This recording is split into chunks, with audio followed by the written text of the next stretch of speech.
Здравствуйте, меня зовут Нефедов Леонид Александрович, я врач-ортопед-гнатолог. И сегодня мы с вами проговорим про такую проблему, как бруксизм. Бруксизм бывает разных этиологий или причин. Первая причина – это психологический фактор. Человек испытывает сильный нервный стресс и начинает тискать зубы. Но и эту причину мы рассматривать не будем, это не к нам. Мы поговорим с вами про бруксизм, который зависит от стоматологических проблем. Начнем с гипертонуса мышц. Почему может возникать гипертонус жевательных мышц?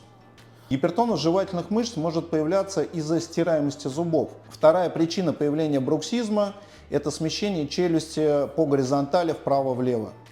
У человека в связи с неправильным прикусом челюсть смещена в какую-либо из сторон, и всю ночь пациент пытается найти центральное положение челюсти. Мышцы пытаются поставить его в центр, а зубы смещают его обратно в свой привычный прикус. Для того, чтобы нам лечить бруксизм, нам нужно расслабить жевательные мышцы. Это можно делать паллиативно, то есть симптоматически, с помощью всевозможных кап. То есть капа расслабляет нам жевательные мышцы, человек не скрипит зубами. И второе, с помощью ортодонтического лечения при постановке зубов в нормальное положение.